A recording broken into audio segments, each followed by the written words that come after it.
Good afternoon. This is All India Radio and I am Abhishek Mukhopadhyay with the Midday News.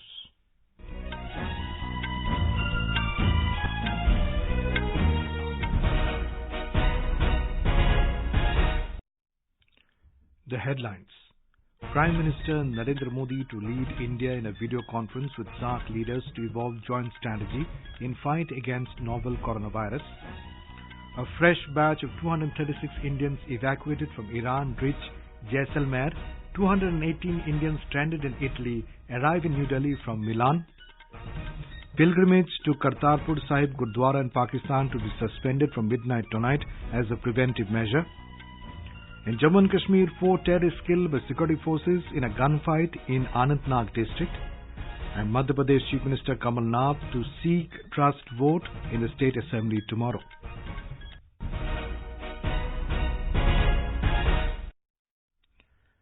Prime Minister Narendra Modi will lead India at the video conference of all SAARC member countries at 5 p.m. today to chalk out a common strategy to fight COVID-19 in the region. Mr. Modi had on Friday expressed a desire that the leadership of the SAARC nations should chalk out a strong strategy to fight the coronavirus. In a series of tweets, the Prime Minister suggested that there should be a discussion through video conferencing. Mr. Modi said an example can be set to the world and South Asia, which is home to a significant number of the global population, that no stone is left unturned to ensure that people are healthy. A fresh batch of 236 Indian nationals evacuated from Iran have reached Jaisalmer this morning on board 2 Air India aircraft. All these people have been kept in a wellness center operated by the army after medical checkup. Defense spokesperson Colonel Sambit Ghosh said that they were tested negative for coronavirus in Iran. Their health will be monitored for at least 14 days by placing them at the wellness centers set up by the army in Jaisalmer. Colonel Ghosh said the Indian Army has also set up a wellness center in Jodhpur. He added that awareness campaigns have been undertaken to educate the people about COVID-19. Another 218 Indians, including 211 students stranded in coronavirus-hit Italy, arrived in New Delhi this morning on board an Air India flight from Milan. Minister of State for External Affairs V. Muralidharan said all of them would be quarantined for 2 weeks. They were taken to the ITBP quarantine facility at Chawla camp in the national capital. The minister said the Union government is committed to reach out to Indians in distress wherever they are. He thanked the Italian government for its support and appreciated the efforts of Air India. The Minister of External Affairs has made all efforts to ensure the safety of Indians abroad and set up a special cell to coordinate the issues related to the coronavirus. The virus has claimed more than 5,000 lives worldwide.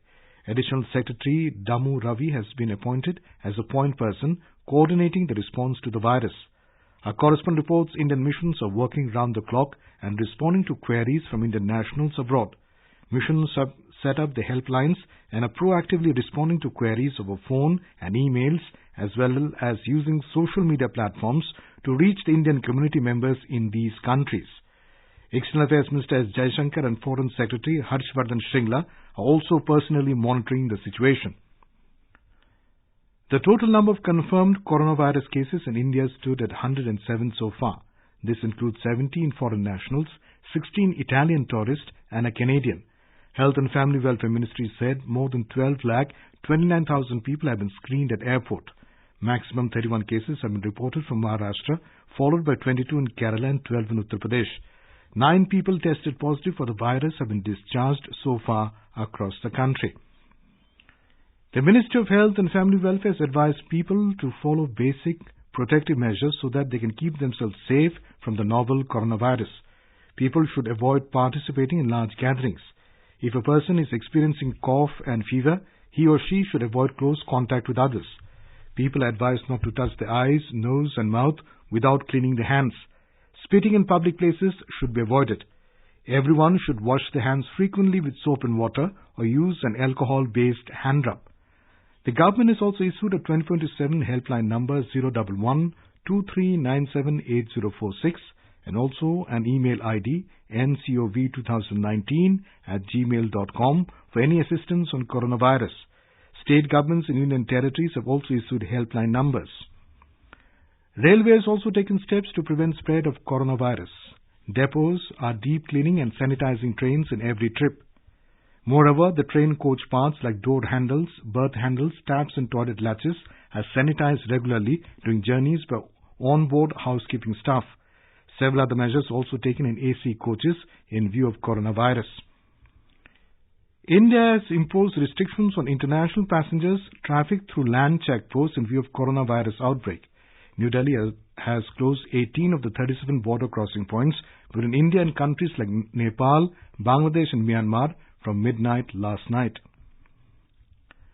Pilgrimage and registration for the Kartarpur Sahib Gurudwara in Pakistan will be suspended from midnight tonight till further orders in view of the coronavirus outbreak.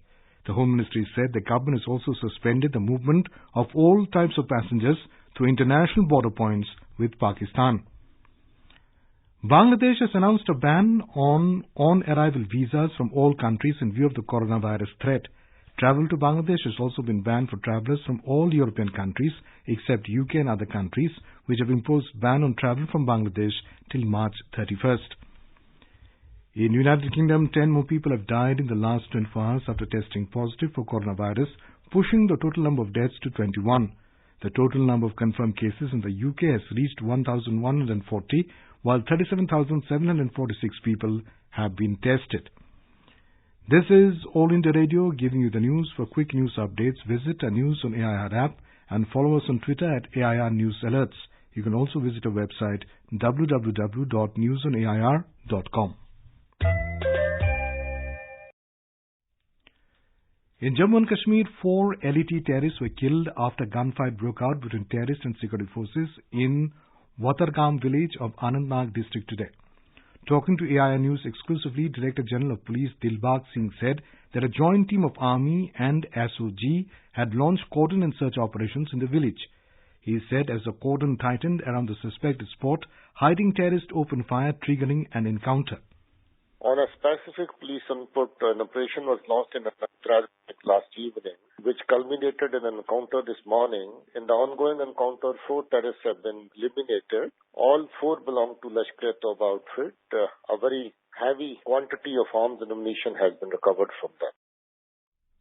The encounter was underway when the reports last came in. Amidst the political crisis in Madhya Pradesh, Congress MLAs returned to Bhopal today from Jaipur. MLAs were taken to a hotel in buses instead of home. The Congress Legislature Party had issued a whip yesterday asking its MLAs to remain present during the assembly session beginning tomorrow. BJP also issued a whip today to all its MLAs to remain present in the House and vote in favour of party during the trust vote. The BJP MLAs who have been staying at a hotel in Haryana have not returned to Bhopal so far. The Kamal Nath-led Congress government has been facing a crisis following the resignation of 22 Congress MLAs. The resignations came after former Union Minister Jyotiraditya Scindia quit the party last week. Governor Lalji Tandon has directed Chief Minister Kamal Nath to seek a trust vote in the Assembly tomorrow. Congress has expressed confidence that it will prove its majority in the House, while the opposition BJP claimed that the ruling dispensation has been reduced to minority as 22 of its MLAs have resigned. Strength of the Congress has now come down to 92 from 114 before the rebellion. The Congress also has the support of 4 independents, 2 BSP MLAs and 1 from the SP. The BJP holds 107 seats in the Assembly. More from a correspondent. All eyes are on the political turmoil in Madhya Pradesh. The Congress and BJP do not want to lose any opportunity, so both parties have issued a whip for their MLAs. Apart from this, all efforts are being made to save MLAs from horse trading. So far, Congress MLAs staying in Jaipur have come to Bhopal today, but they are still kept in a hotel amid tight security. At the same time, MLAs of BJP and Scindia camp have not yet returned to Bhopal. In view of the possibility of a ruckus in the budget session of the Assembly starting tomorrow, the Governor has given instructions to conduct videography of the entire action. Sanjeev Sharma, AIR News, Bhopal. The Poshan Abhiyan Multi-Ministerial Convergence Mission aims to attain malnutrition-free India by 2022. Its objective is to reduce stunting in identified districts of country with adequate nutrition for pregnant women, mothers and children. A report from a Shillong correspondent. In Meghalaya, Poshan Abhiyan has brought changes among the lives of many people. Since the launch of this campaign, the state has benefited by bringing down the number of malnutrition among children belonging to the age group of 0 to 6 years and improving the health of pregnant and lactating mothers. P. Rohini, an Anganwadi worker for over 30 years based in East Khasils district of Meghalaya, said that many children and women have benefited through the Poshan Abhiyan. She spoke to AIR and said, I have been Anganwadi worker for 30 years plus. Many children and mothers have benefited through this Poshan Abhiyan. Sometimes we see the poor families, they cannot give their children the right food that is needed for their growth. Through this center, they are able to get nutrition through this Poshan Abhiyan. The government through this scheme has helped a lot for the poor families in the area. I hope this Poshan Abhiyan will continue so that family and children will get benefit from it. This is Rustam for AIR News, Shillong. Today is World Consumer Rights Day. The day is celebrated on the 15th of March every year to raise global awareness about consumer rights and needs. Celebrating the day is a chance to ensure the right of all consumers are respected and protected and to protest against market abuse and social injustice which undermine these rights. The theme this year is the sustainable consumer. More from a correspondent. Government has taken various steps to protect the rights of the consumers and early redressal of their grievances. Last year, the Centre enacted the Consumer Protection Act 2019, replacing the old 1986 Act to protect the interests of consumers and timely settlement of disputes. Under the new Act, there is provision of setting up of Central Consumer Protection Authority. The authority will have a dedicated wing to conduct investigation, to carry out inquiries relating to consumer rights, unfair trade practices, and misleading advertisements. Consumer Affairs Ministry is also running various consumer awareness programs through Jago Grahak Jago. Anand Kumar, AIR News, Delhi. A parliamentary committee has suggested registration fees exemption for battery and electricity-operated vehicles, saying it would encourage more people to buy the electric vehicles.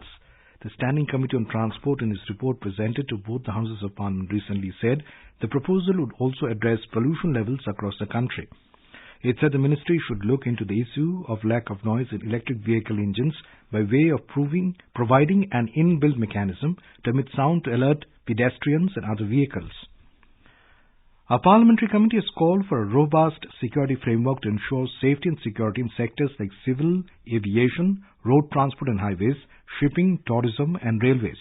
It suggested the setting up of a core group of officers from these ministries to chalk out ways and means to address safety and security concerns by adopting best international practices. The committee recommended installation of electronic weighing bridges at toll booths to curb the rampant overloading of trucks in the country. The suggestions by the Standing Committee on Transport, Tourism and Culture were presented in a report to both the Houses of Parliament recently. The one-way traffic has been restored on Jammu-Srinagar National Highway. The vehicles will ply for one-way from Jammu to Srinagar today. No vehicle should be allowed from the opposite direction. The highway had remained closed for the vehicular traffic for 3 days following landslides at several places triggered by incessant rains. The Board of Control for Cricket in India, BCCI President Saurav Ganguly has said that this year's Indian Premier League, IPL, will be a truncated affair. The season was due to start on March 29th, but has since been deferred to April 15th due to the outbreak of the coronavirus pandemic in the country and around the world. Ganguly said that even a call on whether matches should be played behind closed doors can be considered only after April 15th.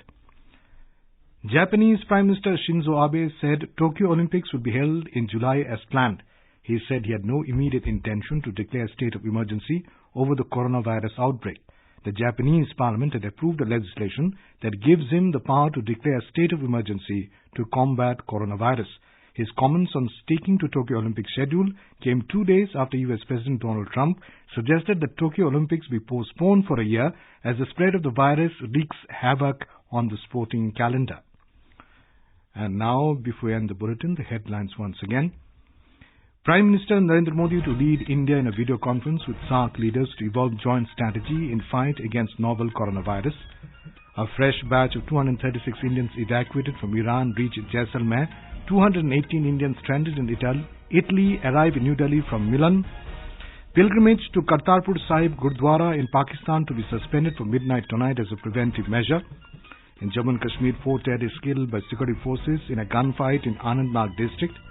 Madhya Pradesh Chief Minister Kamal Nath to seek trust vote in the State Assembly tomorrow. And for details of these stories and more, visit News on AIR app and log on to our website www.newsonair.com. And with that, we end the Midday News.